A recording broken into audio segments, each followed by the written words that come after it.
তো ফাইনালি আজকে সেই দিনটা, বাড়ি থেকে চেন্নাইতে ফেরার পালা। 10টা দিন কী করে যে কেটে গেল বুঝতেই পারলাম না। এই তো মনে হচ্ছিলো কালকে এসেছিলাম আর আজকেই ফেরত চলে যাচ্ছি। তো এখানে আমার গাড়ি চলে এসেছিলো আর আমি এয়ারপোর্টে যাওয়ার জন্য রেডি হচ্ছিলাম। বাবা আমায় ছাড়তে এসেছিলো আর আমি এখানে সবাইকে বাই বলতে। এই অনুভূতিটা না একটা অন্যরকমই ব্যাপার, জানো তো। কখনো ভাবিনি যে নিজের বাড়িতেই নিজে এরকম অতিথি হয়ে হাতে গোনা সময় নিয়ে ফিরে আসব। আর যাওয়ার পালাতে মনে একরাশ অবজ্ঞা আর মন ভারী নিয়ে ফিরে চলেছি আবার সেই কাজের জায়গাতে। যখন বাড়িতে ছিলাম তখন ভাবতাম যে বাড়িতে থাকাটা ভীষণ রকমের একটা বোরিং। তখন মনে হতো কবে চাকরি করব, কবে বাড়ির বাইরে থাকবো, তারপরে গিয়ে হয়তো লাইফটা সব কিছু ঠিকঠাক হবে। তবে এখন বুঝতে পারছি, এখন যখন বাড়িতে ফেরার জন্য মনটা ভেতর থেকে ছটফট করে আর তখন হাজারো রকমের বাহানা করতে হয় ম্যানেজারের কাছে, তারপরে গিয়ে আমাদের লিভ অ্যাপ্রুভাল হয়। এখন গিয়ে সে বুঝতে পারছি সেই সব ব্যাপারগুলো। তো কথা বলতে বলতে গল্প করতে করতে আমি পৌঁছে যাই এয়ারপোর্টে।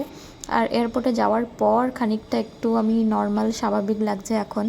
কেন বাড়ি থেকে যখন বেরিয়েছিলাম আর বাবার মুখটা দেখে আমার আর কোনো রকম কোনো কিছু বলার সাহস হয়নি। তার কারণ আমি যখন বেশি ভেতর থেকে মন খারাপ হয় তখন আমি কথা বলতে পারি না, আমার চোখ দিয়ে জল বেরিয়ে আসে, যার জন্য আমি আর কোনো কিছু বলিনি তখন সেই মুহূর্তে। এখন আমি অনেকটা স্বাভাবিক। আর এখানে আমার উইন্ডো সিটটাও আমি পেয়ে গেছিলাম। আমি আগে থেকে কোনো রকমের বুক করে রাখিনি, জাস্ট নর্মালি ফ্লাইটটাই বুক করেছিলাম। কিন্তু আমি যখন চেক ইনের সময় রিকোয়েস্ট করি বোর্ডিং পাসের সময়, তখন তারা আমাকে আমার পছন্দের সিটটাই দিয়েছিল।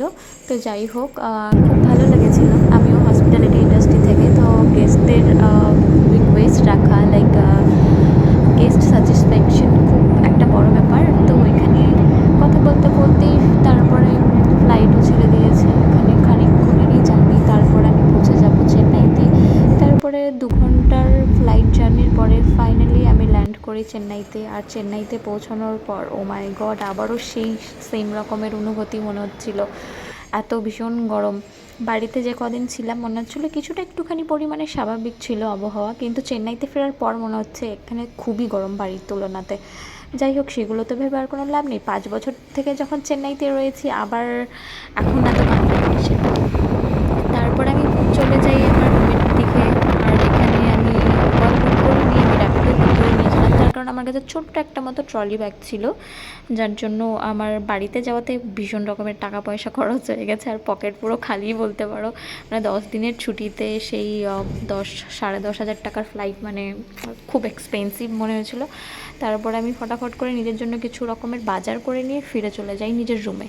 আর রুমে আসার পর মনে হচ্ছিলো যে কবে থেকে ঘরটাতে নেই, মানে নিজের ঘর নিজের বাড়ি একটা 5 বছর থেকে এখানেই রয়েছে, সব কিছু নিজের হাতে করে গুছিয়ে নেওয়ার পরে এখানেও একটা অন্য রকমেরই শান্তি অনুভূতি বলতে পারো। যেরকমটা আমার বাড়িতে ফিল হয় সেমটা এখানেও ফিল হয়।